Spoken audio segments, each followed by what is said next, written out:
Hey, hello everyone, and a very warm welcome to this Irish Studies Würzburg event.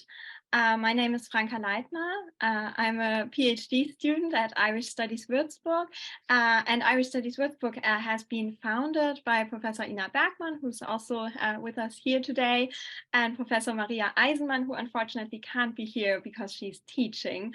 And just a quick warning, we will take some screenshots today during the event, so if you would not like to be in the picture, feel free to turn off your camera, but of course we would also be happy if you decide to show us your face and talk to us. Yeah, and we are extremely happy to today be able to welcome the award-winning Irish playwright Deirdre Kinahan. And Deirdre Kinahan has been described in one of the texts that hopefully we all had a look at for today. She has been described as a force of nature, and I really like this characterization. Deirdre Kinahan is a member of AOSDANA, so that's Ireland's elected organization of outstanding artists, and she has written numerous plays. And I just would like to mention that some of the shorter plays have recently been published by Nick Hearn Books, including You and Cry, Bog Boy, which we also read for today, and An Old Song Half Forgotten. I think that's your latest play, Deirdre? That's my latest play, that's right, yeah, the most recent. I think it premiered in April at the Abbey in Dublin. It did, it did. Not long ago at all. Feels like another life already, though. And perhaps looking at An Old Song Half Forgotten, which deals with a man who's suffering from Alzheimer's disease, we already get an idea of the topics that Deirdre is tackling in her plays, which include topics such as terrorism and infanticide, so topics which might be shocking and unsettling and overall quite dark. And I think that might also be the impression that you got reading the plays for today, RATHMINES Road and Bog Boy, which also deal with quite dark and bleak topics. And I just would like also to mention that RATHMINES Road has also been staged in Germany, in Mainz. It was titled Der Vorfall. So yeah, Deirdre's plays are well known also beyond Ireland. They have also been staged in the US. I think at the in Arizona, for example, RATHMINES Road was also staged. Yes, and so we are overall very much looking forward to hear more about you, to hear more about your plays, to discuss your plays with you a little bit.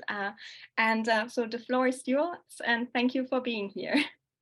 Thank you so much. Thank you. It's a real honor to meet the ladies of the Irish Studies Department and to have you guys focus on my work and to be introduced to some students. So I presume you all have perfect English, because I know I sometimes speak at a clip.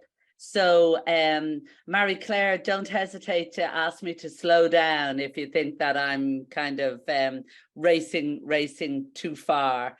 Unfortunately, in Ireland, we don't have your aptitude for languages. We're not half as advanced as you guys are, speaking a number of languages. So, but anyway, it's a real pleasure for me to have a little chat with you in the first instance, really about theatre in Ireland and how I started playwriting, and I suppose just a little run through my career to date, and then we'll take it from there and open out to some questions and answers. So I was born and reared in Dublin, and I didn't come from a theatrical family at all, but my mother was a real fan of the theatre and started taking me to plays when I was about 8. And in Ireland, we've got a very strong amateur movement, where like literally most towns and villages in Ireland would have a small little drama group in the same way that you have a small little golf club, and they put on plays, and there's a big competition every year, amateur drama competition, where, you know, the kind of the best of the groups are the most established, or the ones with the longest histories and cultures put on plays, and the winning play is always put on in the Abbey. So there's a real, a lot of people in Ireland are introduced to theatre through the amateur movement. So the first play I went to see, I was about 8, and it was in a little pub up the road from where I lived in Ballantyre. And it was a play called Talca Row by Mary Laverty.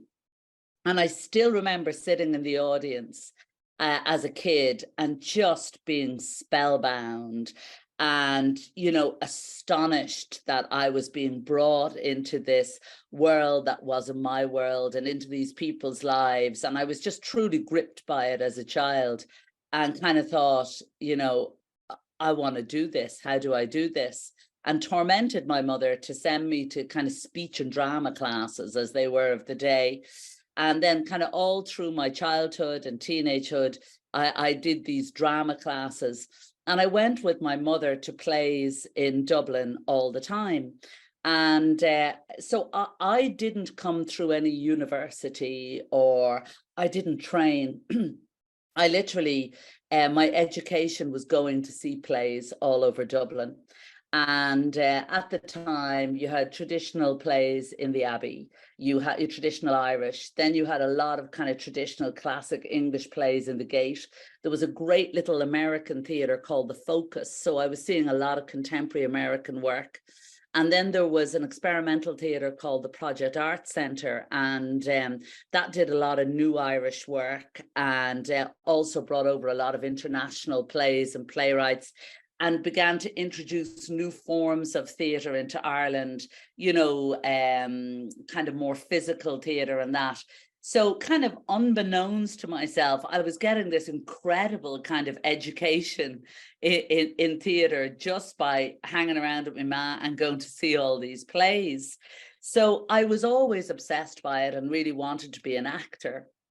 And in Ireland, whilst we have a great reputation in terms of cherishing art and cherishing artists, an element of that is true, but it is not matched in terms of government funding.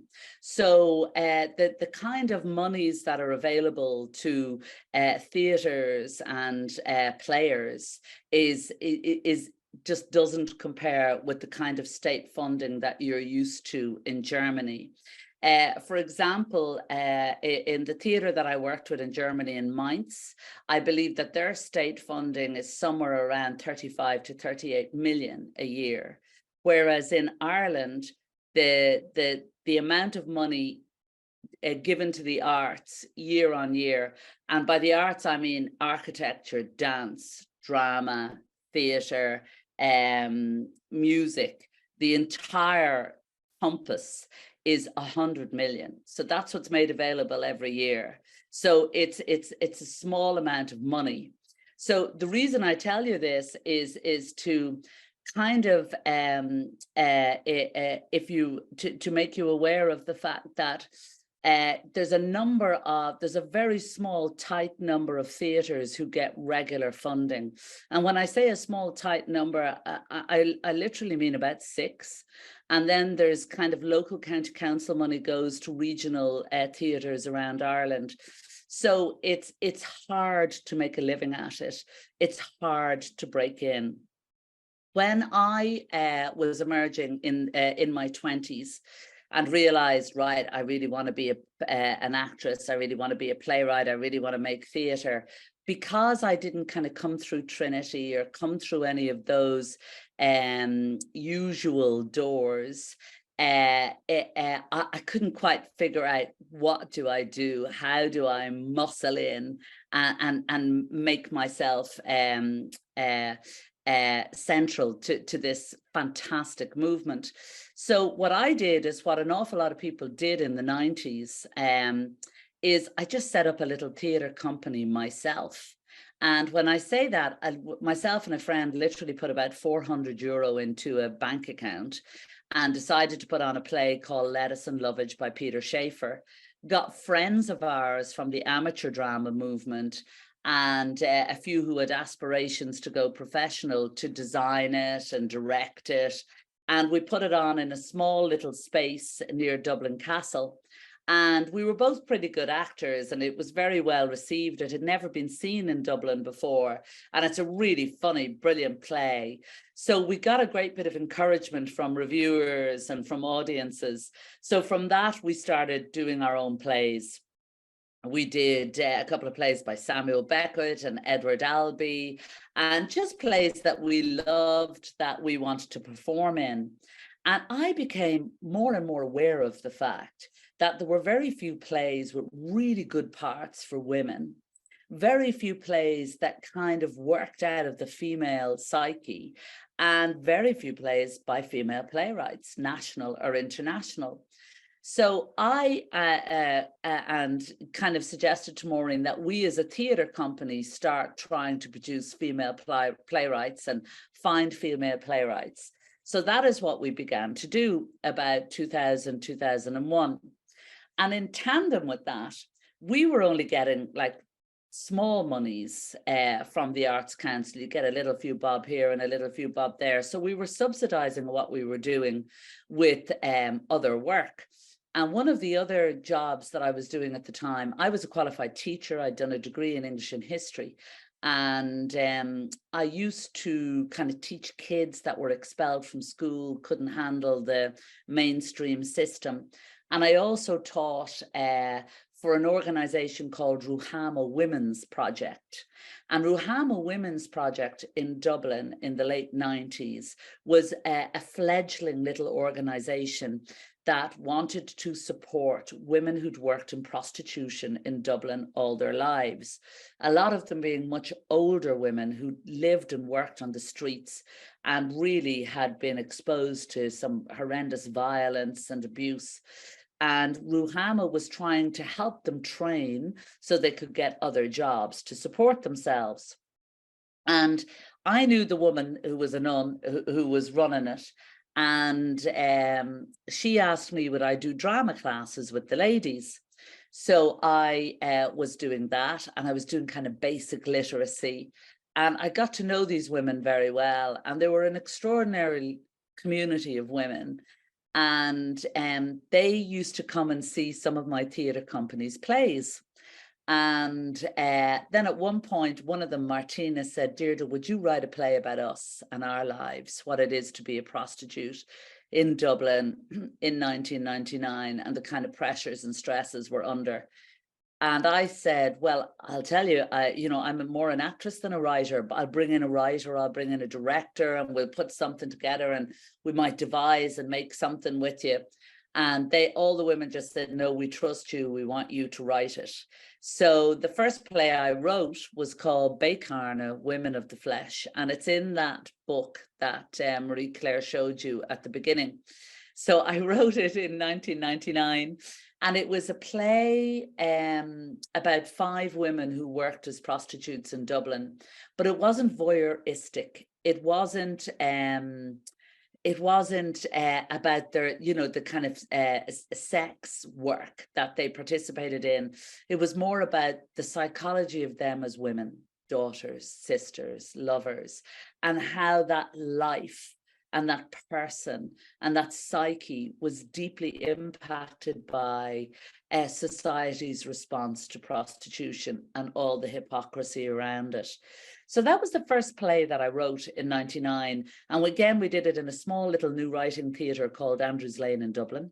And then we took it to Edinburgh, and we actually took it on tour. Hilarious. Like, we literally sat going through the yellow pages, picked out the names of theatres, rang them up and said, hey, we've got a new play that we want to bring on tour. Like, it was literally, we were making it up as we went along. But so Bécarna was the first play I ever wrote. And I had never considered myself a writer, but I realized I got the same buzz, the same energy, the same gratification and excitement out of it, and began to wonder, will I give this a go? Because, my own company, we were starting to produce plays by the likes of Susan Laurie Parks, April De Angelis, Sarah Rule, Lucy Kirkwood, some of these amazing female writers from around the world that were presenting.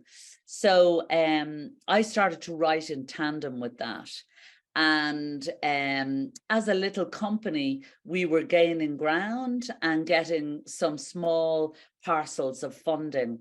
And like when I look back at it now, kind of late 90s and the 2000s in Ireland were a very rich time for independent theatre. There was a policy to promote and support small theatre companies that were doing different styles of theatre. So you had Barabbas, who were doing physical theatre. You had ourselves, who were doing a focus on female theatre. You would have had Hatch Theatre Company that were doing a lot of international work. Pan that were doing more kind of European international style theatre. So it was a real golden age in terms of all of these smaller companies that had different missions, different aesthetics. And of course, for an audience, that's very exciting, because they have the opportunity to experience theatre in many different guises. But anyway, so we were in the middle of that movement, really.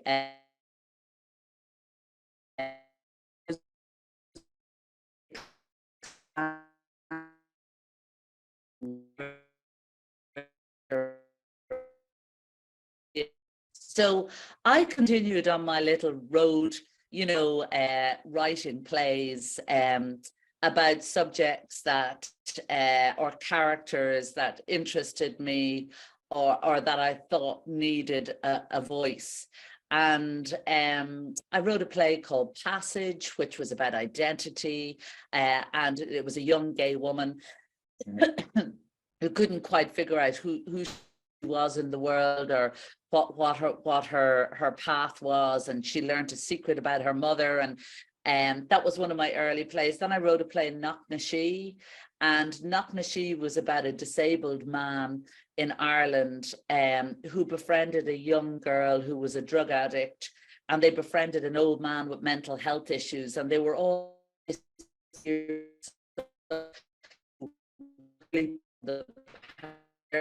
really got voice the world or in theatre, and getting support from theatres. But I was learning my craft in the most marvelous way. I was producing my own plays, so everything I was writing was getting a director, getting an audience, getting a viewing. So many plays, playwrights get locked in development, never that boundary into the world of an audience. And to me, a play isn't a play until it is put in front of an audience.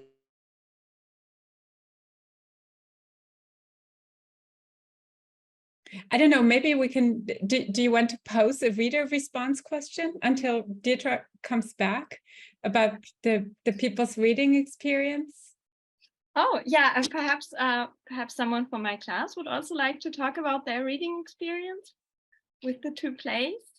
Well, something that I noticed is that she writes about a lot of groups that are not really mainstream. So it's a very diverse group of characters that she writes about, like queer people and disabled people that we don't really often see in plays or generally in media. Definitely. Okay, now I hope she's joining again. Let's see. Yeah, very good. Also, I think you know, there's like you said, Rowan, there's a lot of very pertinent issues, I think, in her writing. It's very, very up to date, very contemporary, very, very pertinent, and she addresses pressing social concerns, I think, in her writing. Mm-hmm.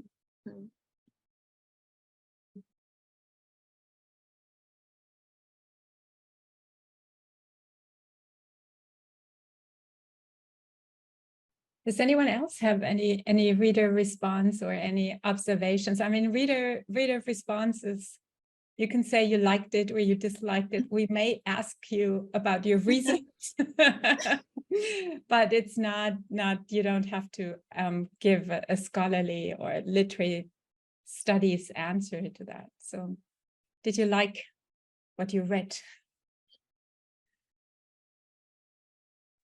or not? I really liked the Bog Boy. Reading that was really interesting, especially considering that you only have like 3 characters, but you can still make a really deep story with like really small details or anything. I mean, you don't need like a huge set or anything for that play, and I really thought this was really interesting. How you can tell a story with little of anything actually. That's true. Yeah, that's also Can gonna be. everybody hear me? I think I'm back. Am I back? Yes, we can hear you, Deirdre. Are you all there? Oh, I'm so sorry about that. You were all flickering there in front of me and then gone. Huge apologies. Oh, no worries. Now we can hear you. Perhaps it's more stable if you leave your camera turned off. I don't know if that affects the connection. Yeah, and then I mean it's fine if we can just hear you.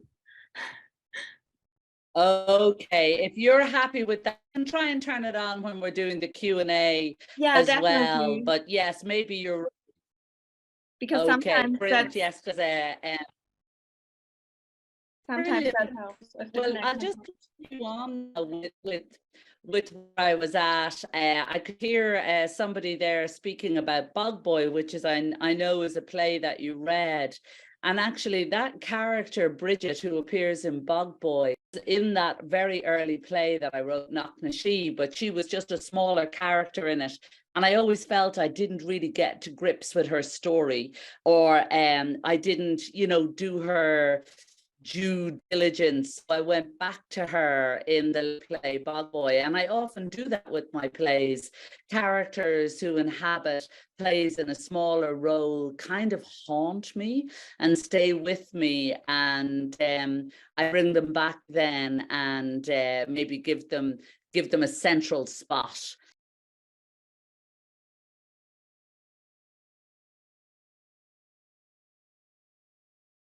Yes, but I think, in between her coming back and being away, I think we had 2 very good, responses to her plays already. I don't know, maybe if we still have time until she comes back again, maybe a 3rd person wants to share their reader response. I mean, were the plays what you expected of contemporary Irish drama? You can also choose to not answer that question and to say something else about the plays if you want to. I think I'm also talking about Bog Boy here, but it's very interesting because it was very dark and very disorienting, like to read. I thought that it was very choppy, and it was kind of like a sucker punch. I mean, the ending kind of made me pause a bit. Yeah. Okay, yes, thanks very much. I'm back again. I'm so sorry. I've now connected in via my phone, so hopefully that's a little bit steadier. As I said, I'm not at home, you see. I'm in this residency, so their internet isn't mine. So huge apologies. Let's pray to the Lord's Zoom and internet that we'll be able to continue unhindered. Yeah, but the most important thing is that you're back. I'm back, right? And I'll leave the video off. I think you're a wise lady, and I'll just keep going. So basically, I suppose, kind of moving swiftly on, I was writing plays for about 6 or 7 years when I wrote a play called Hue and Cry, which is also in that little book of shorts. And that was a play about 2 guys who met the night before a funeral. And it was kind of a very funny, beautiful play about grief, really. But I think it's the play where I found my voice. I really found my rhythm. And from Hue and Cry, I kind of grew in confidence and kept writing. And then I wrote another play called Moment. And Moment was a game changer. Moment was a play that I wrote in 2009, and it was a play about a mother and sisters and family, a very domestic space. And basically they were preparing tea for their brother who was coming to visit. And their brother was a convicted murderer who had murdered one of the sisters' best friends when they were young. But the family coped with this murder kind of through denial and pretending that it all really didn't happen. So the play was about the psychology of what it is to be a perpetrator's family member rather than a victim's family member, and how they all kind of become victims of the crime because they're all kind of shadowed by it and in some way considered complicit or guilty in it. And Moment was invited over to the Bush Theatre in London, and it was a massive hit in London. And that just changed everything. That kind of opened doors for me internationally. And I began to work in New York and in Chicago and in Toronto. And I got a publisher and an agent. And it just kind of blew me out of Ireland and started me working a lot internationally. And then in Ireland, there was a huge recession, and all the small theatre companies like mine were shut down. Their funding was taken from them. So I was working internationally most of the time until in 2016, there was a big kind of revolutionary push in Ireland. I don't know if you guys are aware of the whole phenomenon of waking the feminists. It was when the Abbey Theatre launched its programme to commemorate 1916, which was the first battle for Irish independence. There was 10 plays in the programme, and they were all written by men, and most of them were directed by men. And it just unleashed a kind of a fury with female artists and female directors and playwrights, a fury that had been reverberating for quite a long time. But it was just one of those moments where a kind of a popular ground revolutionary movement gained kind of extraordinary leadership and extraordinary voice. And to be honest, it changed everything. I was on the Abbey board at the time, and I ended up working with members of the board to bring in a new policy about diversity and gender balance and all the rest. And since that, I've been working more and more frequently in Ireland. So bringing us up to where I am now, I work with big theatres like the Abbey, Landmark Productions, which is a wonderful independent producer, and FISHAMBLE, which is a new writing theatre. So I have kind of really strong homes in Ireland, but I also collaborate regularly with theatres in the UK, in Europe, and in America. So I'm in a kind of a wonderful place at the moment, where I'm constantly working to commission. And if I have an idea or a dream or something I want to write about, I have a lot of doors I can knock on that will open and allow me and facilitate me to produce a play within that theatre. But I'm 22 years at it. I would say for the first 10 years of my career, I was subsidizing it entirely. That's kind of the way it is in Ireland. And even when you break and you make it, and I would be considered one of the most kind of established, celebrated theatre writers in Ireland, when you're just writing for theatre, it isn't exactly the most lucrative type of work, but I do make a living at it now, and I do focus primarily, if not exclusively, on theatre writing. I also love to curate events, and I work a lot with musicians, and I love to bring music and dance and other genres into my plays. So that's a little kind of brief introduction to me and my theatre, and I hope it gives you kind of some sense of how people present in Ireland, or how it might differ from your own culture or society of theatre making. Okay, thank you so much for giving us this overview over your career, which is very, very interesting. And I think you're right, it would probably be very different in Germany, in the German theatre scene. And the German way to become a playwright is certainly, I think, very different. Great, so thank you very much. Are there perhaps already any questions for Deirdre on her career or on the theatre scene in Ireland?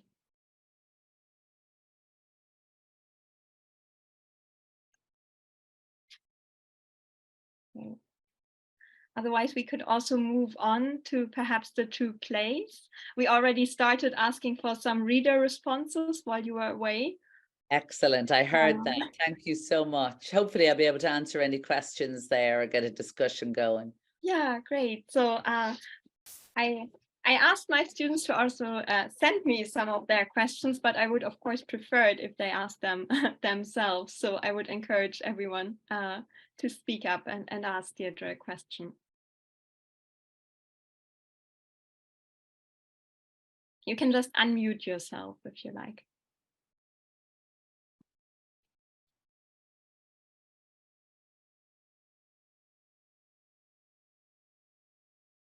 Yes, I actually had a question when I was reading RATHMINES Road. I also asked a question in the seminar, and I was told to ask it again in the Zoom meeting, because we talked about the setting of RATHMINES Road. It was very, I mean, it was Sandra's childhood home that was basically invaded by this assaulter, which is also kind of a very personal space. And I was going to ask if that was a deliberate choice that you made to use that childhood home as a setting for that confrontation.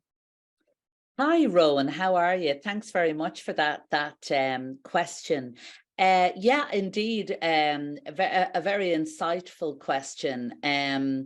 Absolutely, it was a conscious decision. I think I tend to write a lot out of the domestic space, even when I'm writing kind of huge historical plays, because I think that is a space we all come from, a space we all understand. And obviously, it's key to the kind of formation of us as individuals. So I think even for Sandra in RATHMINES Road, and you described it as an invasion, that's how it feels. It feels like an invasion all over again. And that this man is standing in her house, her mother's house, that moment of kind of childhood and innocence and potential that was almost destroyed by that event, that night on RATHMINES Road. So I think it lends a kind of a power. And what it also does, I think if you put plays in comfortable places, or you present audiences with characters they can relate to or understand or connect with, then you can bring them on any journey, and you can bring them into any world or any room and have them stay with you, because they feel like they're in familiar territory, and they feel like they understand these characters. And then when these characters begin to kind of maybe unwrap trauma or bring them into a dangerous or volatile place, the audience will come with you. That has been my experience. Thank you so much.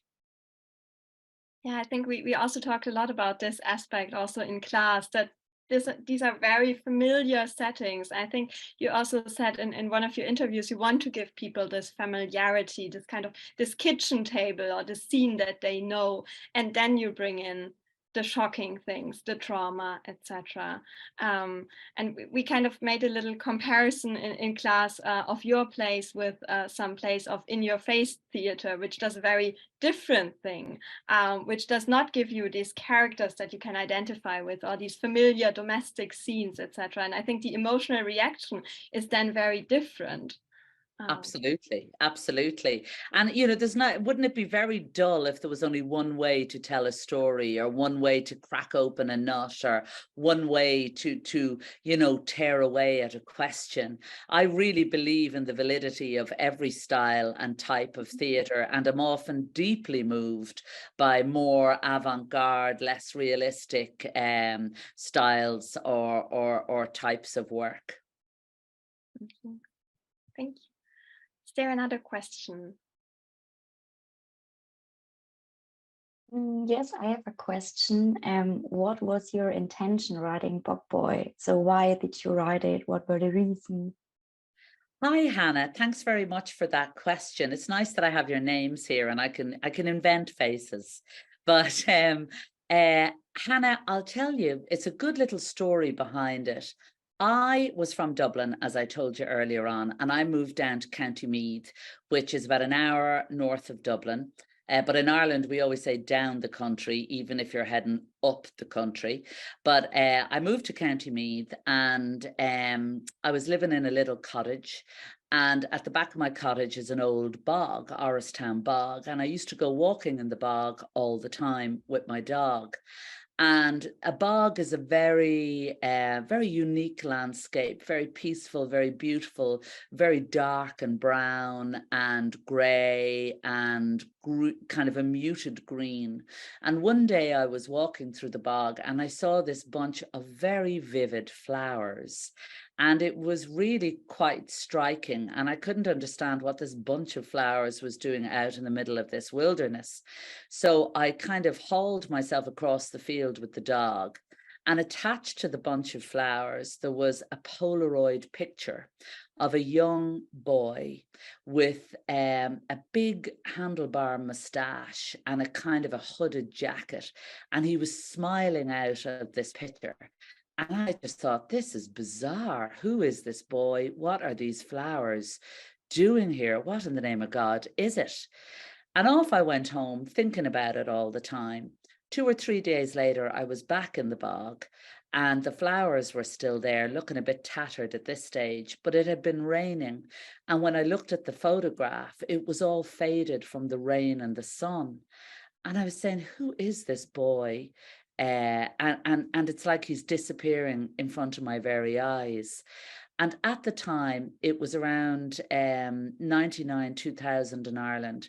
And there was an amnesty because the troubles in Northern Ireland, the war in Northern Ireland between those who wanted to liberate Northern Ireland from the United Kingdom and the British government, there was kind of a truce and an amnesty. And during the period of fighting, about 17 Irish people had disappeared. They had been ripped out of their homes, taken from their workplaces by the IRA, murdered and buried in secret locations all around the north and the south of Ireland. And their families wanted to know where they were. So there was an amnesty for anybody who knew anything about those men and women to come forward to the police or come forward to government and tell them so that the bodies could be recovered. So what I had stumbled upon in the bog was some kind of a message, some kind of an acknowledgement that one of those disappeared peoples was buried in the bog at the back of my house. About a week later, there was loads of Garda and there was diggers, and there was a hunt for the body of a chap called Kevin McKee. And he was a young boy that had been kind of dabbling in small criminal activity, picked up by the British and accused by the IRA of spying. And he was picked up by them and murdered and buried in the bog at the back of my house. Now, where I live, it's not far from the border with Northern Ireland, but it's a very remote rural area. And I couldn't help thinking, now, and to get down that road to that spot, you need a local in the car, a local person to help you. And I couldn't help thinking, this is an extraordinary story. Here's a boy from the troubles in Northern Ireland, buried in a bog in Southern Ireland.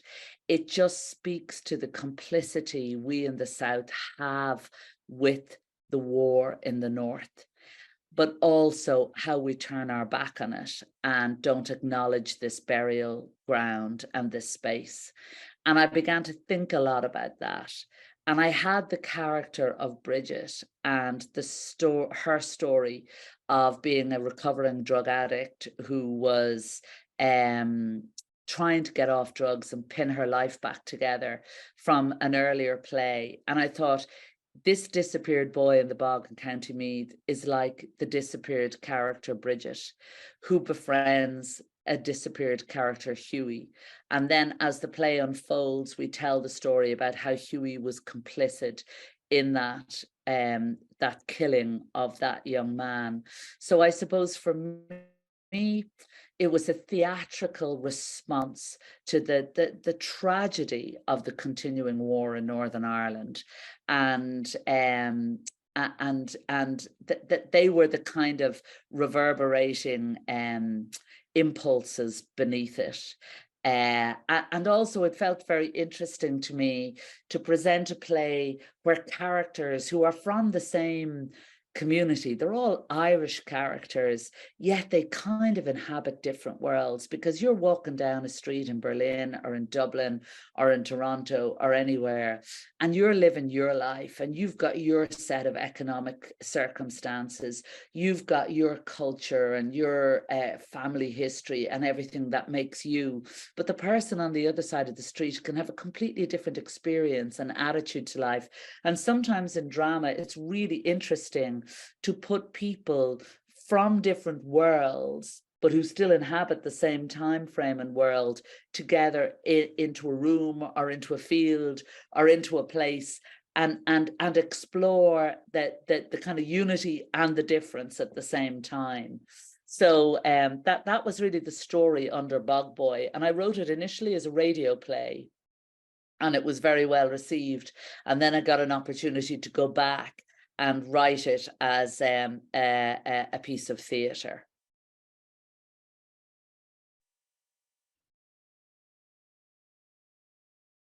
Thank you very much. This is a very fascinating story. Did you know about this disappeared people in Northern Ireland before you went to County Meath? I did indeed. You know, I mean, the Irish are very political race, you know, like we follow American elections, European elections, British elections. We're quite clued into politics. I think because of our own political struggles and the fact that Northern Ireland,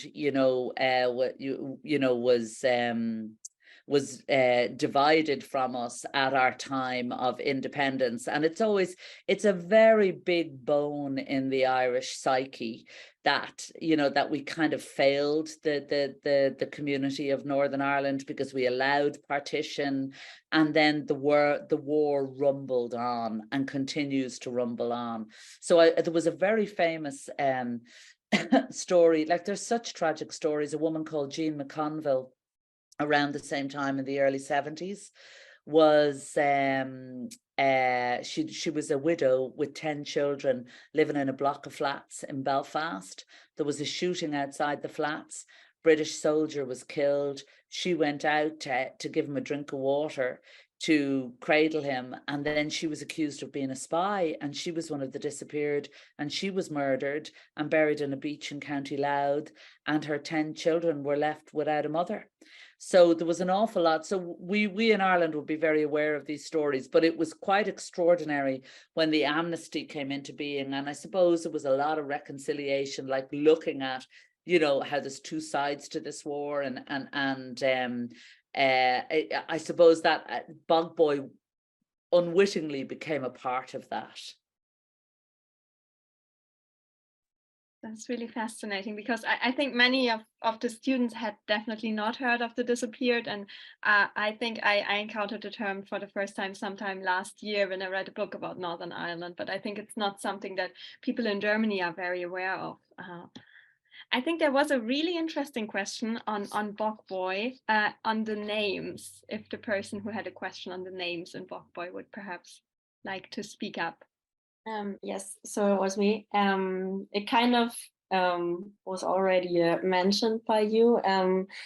but I wondered because Bridget, the name itself, when I first read Bogboy, Bridget is the symbolic figure for Ireland, and it is St. Bridget, and I wonder whether that name was a deliberate choice to say that Bridget's life resembles kind of the fate of all the of Ireland's unmarried mothers, since these unmarried mothers are also, as we read in I Love Craft, I Love the Word in chapter 6, I think, that these mothers were also disappeared and very silenced. And I wondered whether that name was, the name choice was deliberate to draw the line between Bridget and all of these mothers.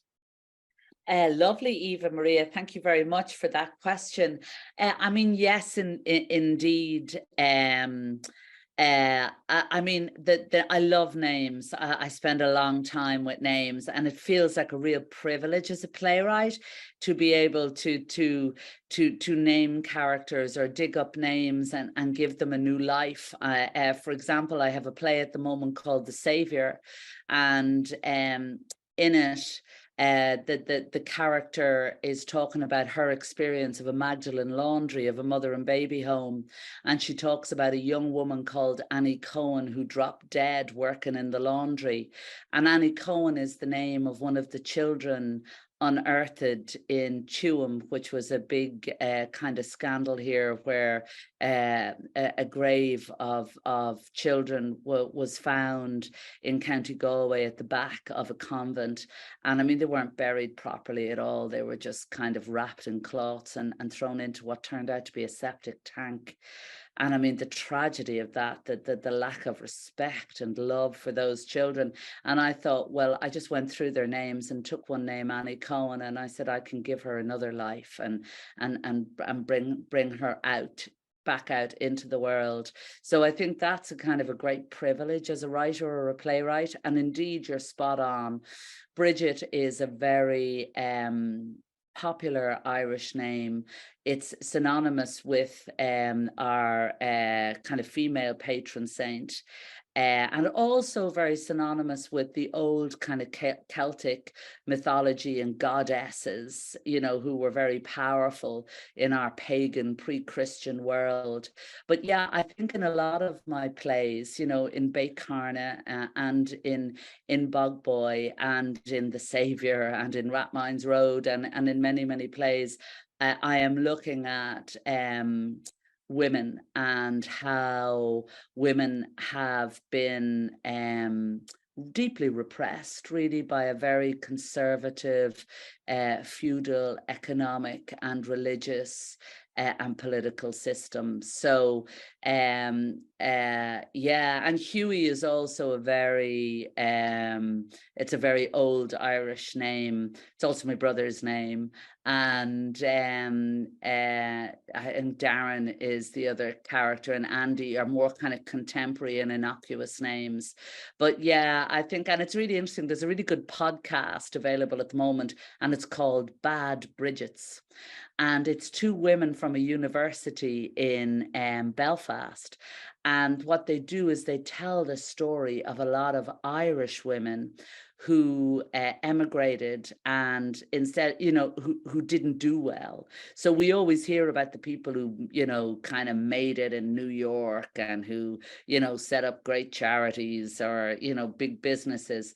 But this podcast is all about women who emigrated and, you know, who found themselves imprisoned or found themselves in brothels or whatever.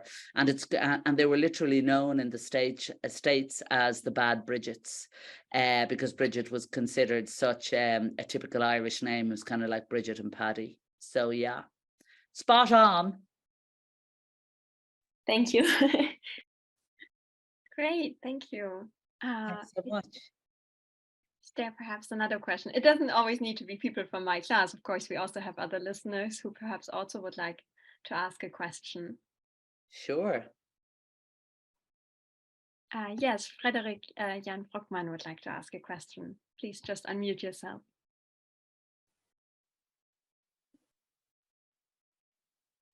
Hello, Frederick.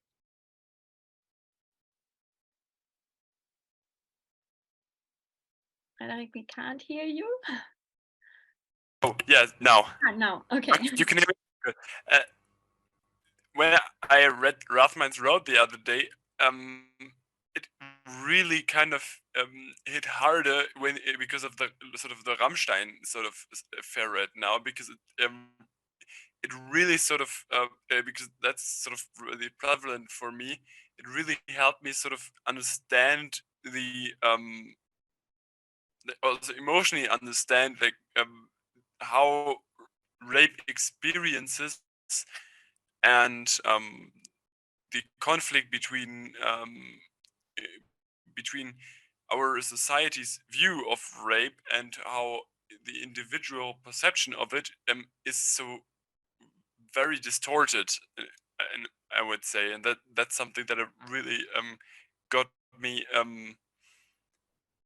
that sort of hit a lot harder nowadays, that with this others with the Till Lindemann stuff coming up, that it really helped me understand why why the discussion right now is it is the way it is. Thanks, Frederick. Yeah, now the instances that you have referred to there, I'm not familiar with, but I presume that they are cases that are being discussed in the media at the moment around sexual assault. Yeah, maybe Frederick, you can explain. Yeah, in exactly. a few sentences. I think everyone from Germany would know, but maybe you can explain to Deirdre what the state of affairs with Rammstein and Till Lindemann is currently. They're a band. Maybe you can take it from there. I mean, right now there's sort of this debate around like sexual assault in the music industry, and with like the most prevalent case being Till Lindemann, the front or the lead singer of Rammstein, which is like sort of one of the biggest German metal bands there is. I mean, it's probably the most commercially successful band from Germany, period. And and there have been like numerous like allegations right now of Till Lindemann having the sort of power construct that funnels young impressionable women to him, so that he can have sex with them mid-show, which is something that I mean, I really struggle with grasping, like first of all the extent, since this seems like really huge, and to me, who really doesn't have really much contact with that, and which is why this also to someone who just sort of gets just has contact with it, like this play really sort of helped me understand like how this actually emotionally is playing out for the the victim of these types of actions. I hear yes, you, Frederick. Yeah, I mean, thank you very much for that. I mean, that sounds very like kind of Harvey Weinstein, or you know, a lot of those big cases, what you've described there. But that's exactly what I was trying to do in RATHMINES Road. It is not, you know, it is not a play about rape. It is a play about society's response to it, and about how every impulse, every aspect of society seems to collude in encouraging the woman not to go forward, not to make charges, because it's become so difficult.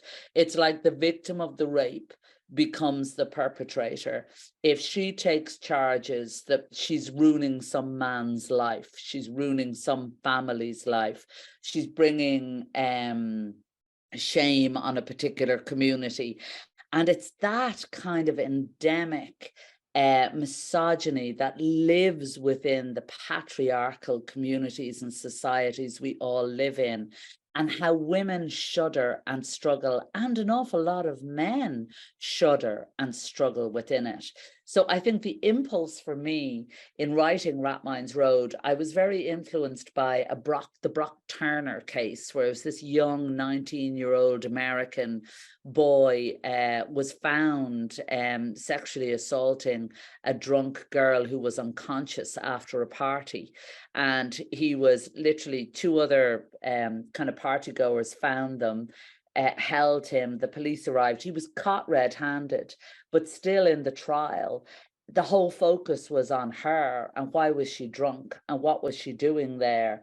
And Brock is actually a great swimmer, and isn't this a terrible tragedy if we all just judge him by this one incident that may or may not have happened? And you're kind of going, this is fucking unbelievable. Do you know what I mean? It's like she's on trial instead of him.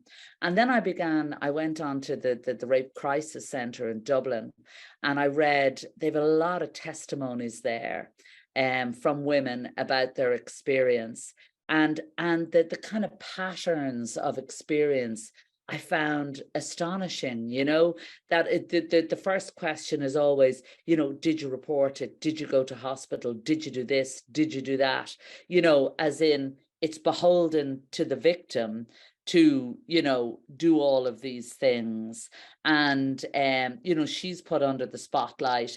And I think it's all because people just don't want to face up to it or allow it to happen or accept the consequences of it. So what I was trying to do in the play was, it's almost a courtroom drama, but it's in a living room. So our Sandra gets to face her assailant, and she pushes him into a corner and finally gets him to admit and acknowledge what he did to her. I don't think he's ever even acknowledged it to himself. So it's a great kind of moment for her and for all of us, and for victims of assault in general. But then when I was writing the play, I realized, you know, that rarely, if ever, happens. So I kind of conceived of presenting it as a victory for the young woman at the heart of that assault. And then I unraveled it, because the truth is that so few victims, male and female, ever get to court or ever get to hold their assailants accountable. And I suppose what it also taps into is another vein of my theatre, where I'm often astounded by how people create a narrative around their own deeds or their own lives, and how they live by that, and how that denial suddenly becomes their truth. And sure, we see it time and time again in the big political sphere as well, with the kind of lunacy of Trump and, you know, alternate facts. And I suppose I like looking at those things, but again, you can look at those big phenomena through smaller stories that audiences can link into and understand. But yeah, unfortunately, Frederick, that you know, those cases still abound. But it's great that RATHMINES Road helped you come to some kind of understanding, because that for me is what theatre can do. It can kind of create empathy in a non-judgmental way and allow us to go into dark places, but with a humanity and a desire to try and understand why people behave the way they do in certain situations.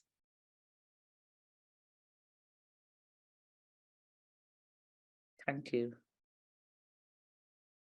Yes, I also think that was a very pertinent connection. Thank you, Frederick. And I think you stated the state of affairs quite properly and you know, concisely. We don't know anything yet. It's accusations, but on the other hand, you know, I think it follows a pattern that, or what is said follows a pattern that, as Deirdre has said, we've seen before with powerful men in so many prominent cases.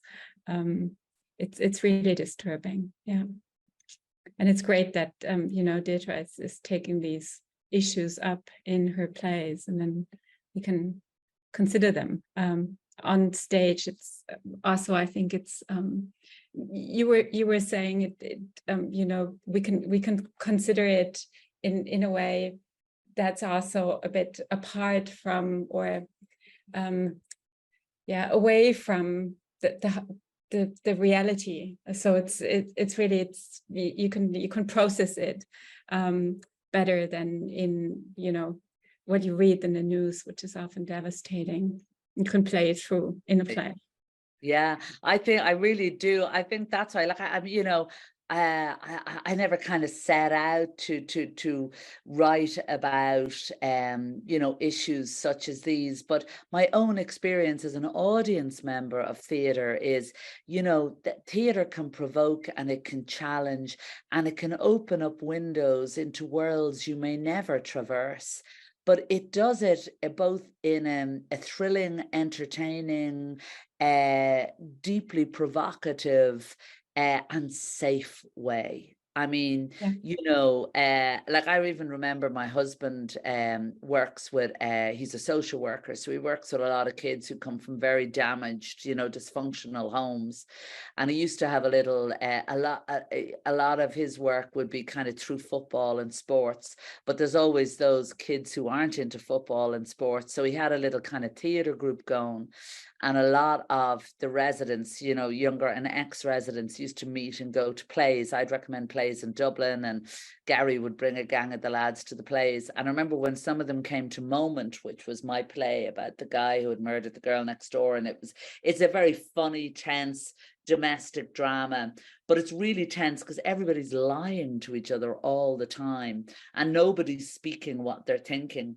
And I remember one of the young fellas just turned to Gary and he says, "That's my fucking kitchen. That's my house. That's my kitchen." And like, it was just, but it like Gary said, it was an amazing kind of moment because you could then go away and have conversations about his issues and his dysfunction, but all the time referring to the play. And he has found that a lot as well, you know, because a lot of the young fellas he works with suffer from addiction and that. But if you go to see a play about addiction or depression, you can discuss those issues very safely through the premise of what you've just seen on stage. Yes, thank you. Yeah. Thank you. I actually think we had a question that ties in very nicely with that, which was about the reactions to RATHMINES wrote. I don't know if the person who wanted to ask the question would like to ask it themselves. Hi, Lisa. The questions, how did the reaction to RATHMINES Road differ in analog and online media, seeing that it's such a personal topic?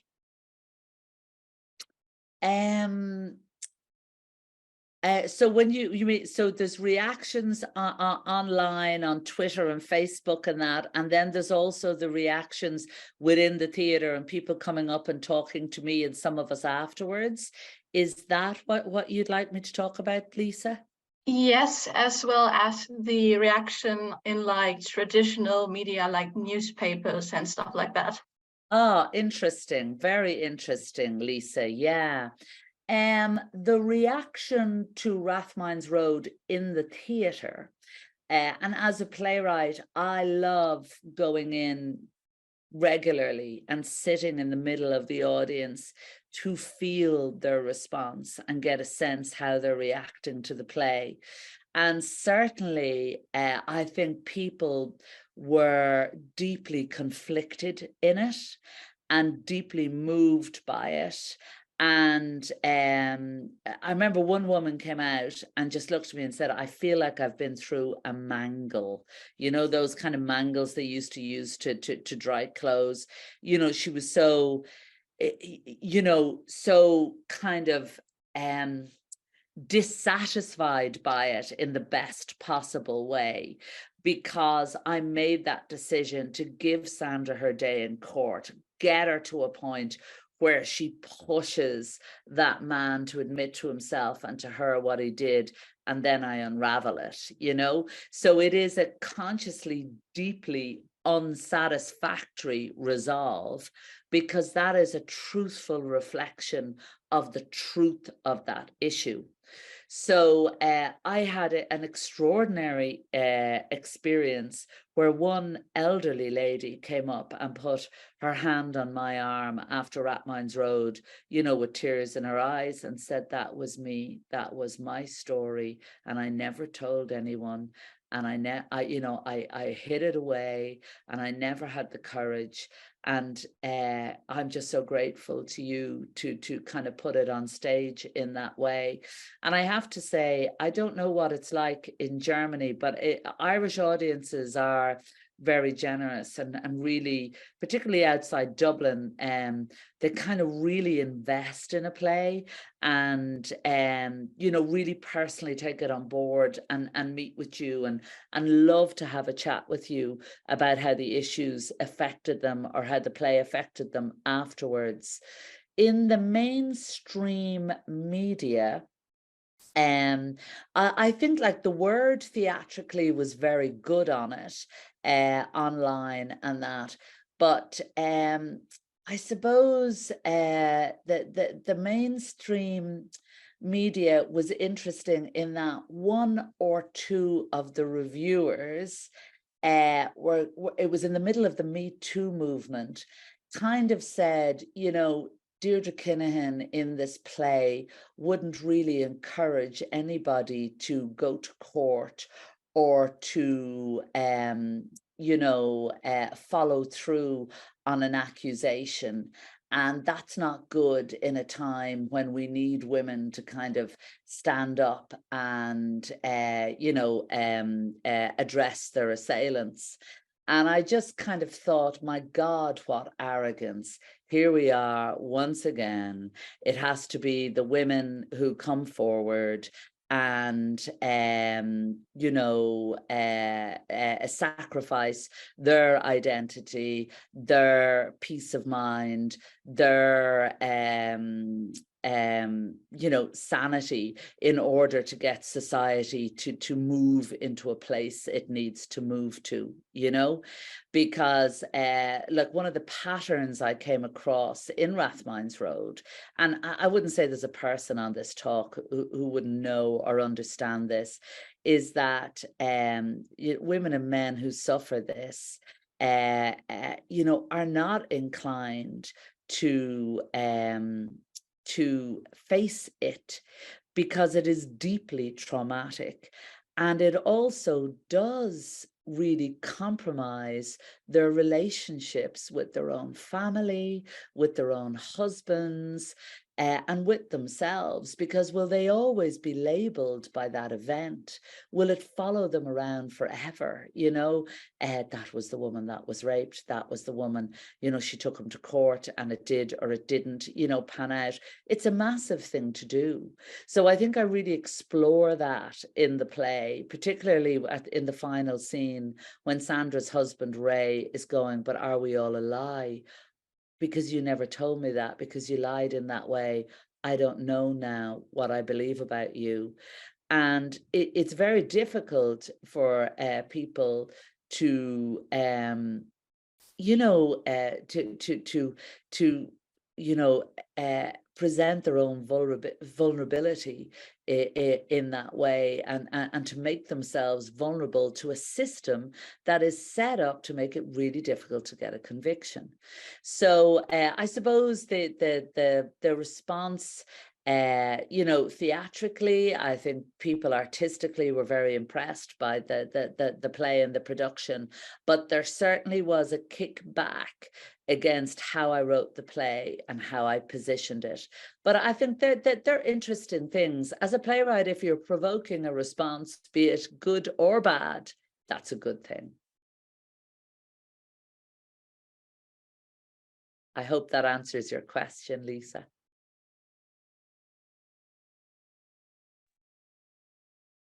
I think it did. I hope I'm not speaking for you now, Lisa, but I think this was a very good response to Lisa's question. Okay. Is there anyone else who would like to ask a question on the plays? Yeah, I had another question about Bog Boy because I noticed that for one, there were very few stage directions, which is probably very explainable because it was supposed to be a radio drama.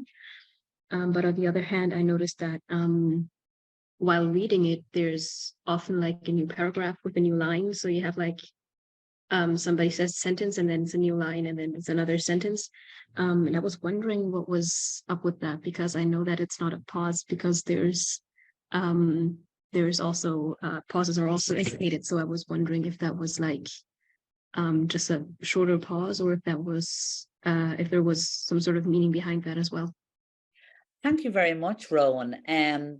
Yes, I suppose as I've developed as a playwright and all writers develop, you get a kind of a rhythm. I've kind of come to realize that I'm very rhythmic in my writing, that my writing can capture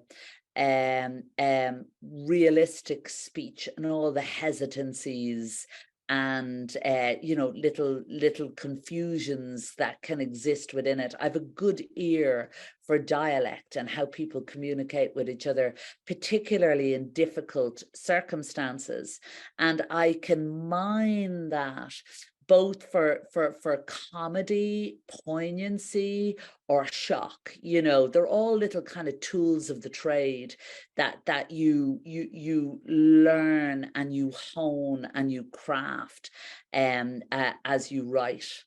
And certainly in a play like Bog Boy, it's a mix.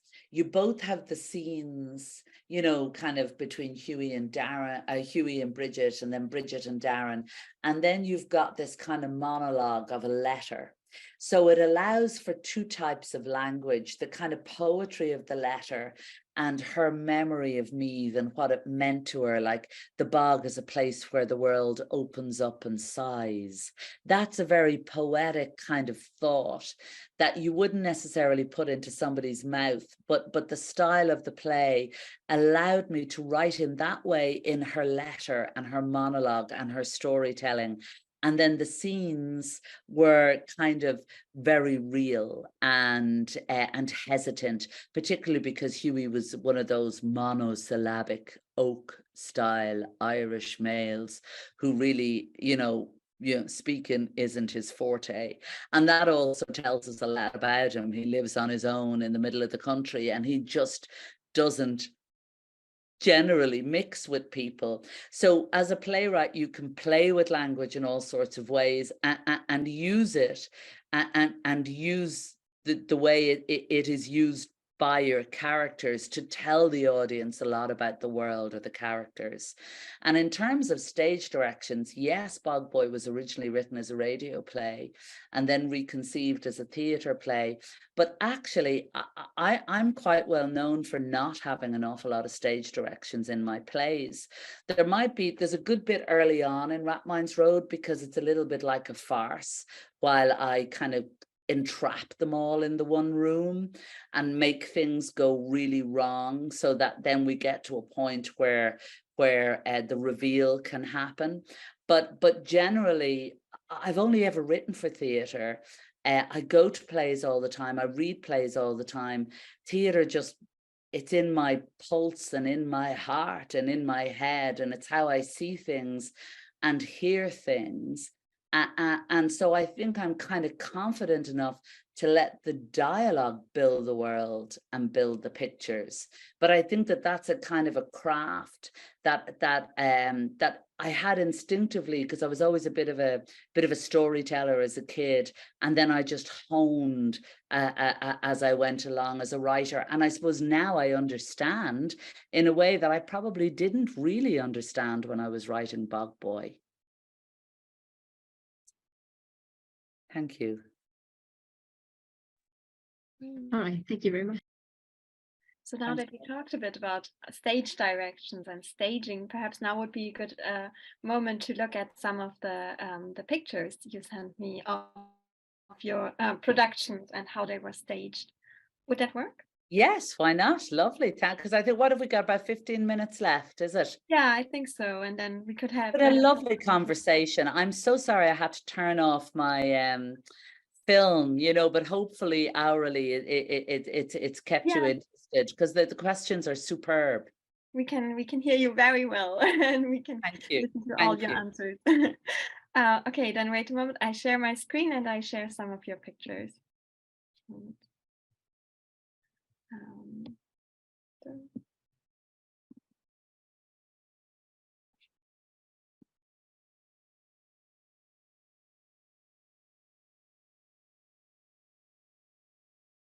Will I say which plays they were? Maybe give a little line or two about Yes, them? perhaps. Yeah, that would be That'd great. be helpful. That's a play called The Unmanageable Sisters that was staged in the Abbey. It was a real gift to me. It's a new Irish version of a very famous Canadian play called Les Belles Sœurs by Michel Tremblay. And it's 15 women in a kitchen in a block of flats. And they're all at this event in one woman's home. But Tremblay is a brilliant writer, and all the women, they're involved in this party, but at certain times they just turn out to the audience and tell their own stories. And it's set in the 70s in Dublin, and it's really about repression and about how those who are repressed often police themselves because, you know, they're kind of locked in a patriarchy. But it was a gift of a play with 15 magnificent performers, and it was a runaway train of a success in the Abbey. You couldn't get a ticket, and it came back and did a second 10-week run. It was a joy. Somebody should translate it, and I think there is a German version of it, actually. I think there is a German version of Les Belles Sœurs. I think it was done, because I know that I was aware of them all when I was translating it. But anyway, that's The Unmanageable Sisters. Okay, I will look up the German translation.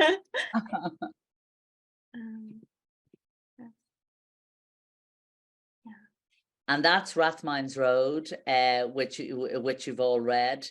So that's a scene in that when it was done in the Peacock in Dublin. So we have Sandra in the middle, and then that's... Yes, you've got Sandra and what's his name? Larry, isn't it? I thought... Eddie, the teacher, yeah. Yes, Eddie, the teacher. So this is a key moment, and that's his wife on the right, played by Janet Moran, who's absolutely brilliant. And you can see Darnie in the shadows in the background, and then Sandra's husband, Ray. And Janet Moran, I love that speech where she kind of attacks the trans character Darnie, the tits are gone, give me your heels, and that kind of vile anti-trans speak. It was difficult to write, but it's there, and it's kind of, again, it's looking at these women on women, you know what I mean, when we all should be supporting each other. There are moments when that collapses, and particularly at times of great tension or stress. It was an excellent production, I have to say, in Dublin, and indeed in Mainz. I loved what they did with it there. Oh, this was a lovely show that I did called Wild Notes with a theatre company in Washington, D.C. So it was a project where two playwrights collaborated and both wrote two separate plays responding to Frederick Douglass's visit to Ireland. Frederick Douglass was an abolitionist, a Black escaped slave who came to visit Ireland in kind of about 1846, 47. So I was paired with a great playwright called Salmayane 24. He's a hip hop playwright. So we both had very, very different styles, but the plays melded very well with a brilliant Black American cast. And it was done on a pier on the Anacostia River, overlooking where Frederick Douglass lived towards the end of his life. It was a very enjoyable roller coaster of a ride, that one. Wow. And there's Huey Dolan from Bog Boy, played by Steve Blount. Magnificent performance. He's a really wonderful actor. And Bog Boy, when it was done in Dublin, the characters, there was no props or anything. There was this kind of screen in the front and some audio visuals of the bog and haunting kind of through it. So that's Huey.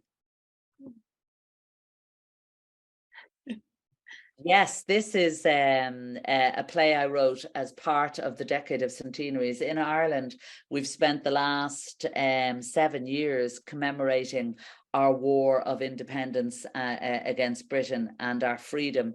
And I was commissioned to write 3 plays, one about the initial fight in 1916, one about the War of Independence, and one about the Civil War. And this one was about the War of Independence. And very interesting, it was, there was a strike in Ireland where all the dockers and the drivers of trains refused to drive the trains if they were transporting British soldiers or guns around the place. And I was looking at the lives of people who were caught in the middle of this great war. And that character that you're looking at is a character called Gracie Grace, who had fought in the First World War in the British Army, and now he was home caught up in an Irish war where the Irish are now fighting his ex-army, the British. But he's a transvestite actually, and he has this whole kind of story of his own, and about how he kind of found that side of himself as a First World War soldier in the fields of France. His beautiful actor Matthew Malone, who then was just in my recent play, An Old Song. And the other 2 characters there, Mary and Callum. It's a good play. We only did it online. It was during COVID, so it never got in front of an audience except online. Maybe again it will someday. Yes, hopefully. The stage looks great, I think. Oh, stunning design, and yeah, it's terrific. And that's An Old Song. That's Matthew there again with Brian Murray. So that was my most recent play I just wrote for the Abbey for Brian Murray, who is one of our greatest actors who currently has Alzheimer's. So I wrote a play about an old man in a nursing home with Alzheimer's, and he's kind of trying to piece back the memory of his life. And the other character is his younger self, who's helping him to kind of record it as it disintegrates and fractures. So you can see, but it's a very different kind of design. It was beautiful, great designer. Same designer from Bog Boy did An Old Song. Also very reduced stage, I think, from what we can see here. Yes. Not many props, not many. Exactly, just to let the characters and the words. I suppose that's where the strength was, to really inhabit and be the world for the audience. Okay. And there's my 2 ladies in Outrage, which was a play I wrote about the Civil War, but it's looking at the Irish Civil War from the female perspective. And it's actually quite like RATHMINES Road in that there was a lot, like rape is always a tool of war, but it was never, ever acknowledged in the Irish wars. And it's like we all had a belief that we were too Catholic a country, or, too good a people, that, there was no sexual assault or rape as a part of our war of independence. But of course, when it came to the centenary, a lot of university professors and great historians started to do a lot of digging, and of course found dreadful stories of sexual assault and repression being used as a tool of war on both sides by the British and the Irish. But so I wrote a play, Outrage, which really kind of looks at that whole period from the women's perspective. And they're 2 of my favorite actresses there who inhabited those parts. And I'm currently working on it for film, as a screenplay. So it'll be very exciting if that happens. Oh, yeah. Here I added a slide that we did actually in class when I asked my students how they would stage RATHMINES Road and who they would cast for the different roles. Fabulous. I think actually the stage design looks a bit like it was actually done. So this old-fashioned couch, I think, is actually ended up on stage in RATHMINES Road. Perfect. It's the perfect couch. And the couch became a kind of a motif because we kept thinking, you know, society just wants you to kind of push that truth back down into the cushions of that couch and not unearth it at all. So yeah, I love it. And I love the quirky chair. Yeah, I think that's the one Sandra's father built himself. That was mentioned in the play. I found it a bit sad that poor Ryan Gosling was cast as Eddie, but I think that's As what the he baddie. deserves. But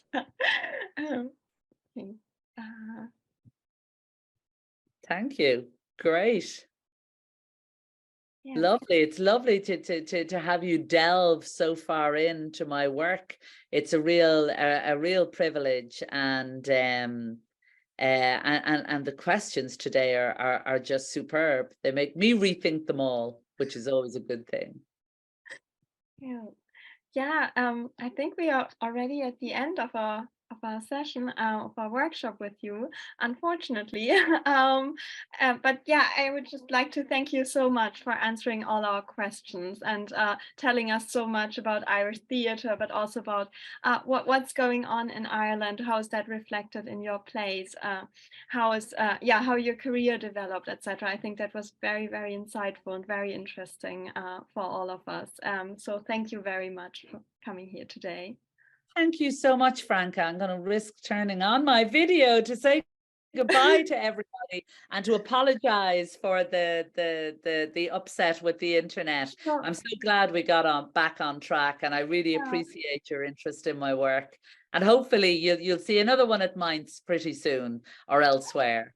That would be great. Yeah, thank you. We really enjoyed reading your plays in class. So. Well, delighted to meet you and to engage further at any time. And best of luck with all your studies. Thank you. Thank you. Bye.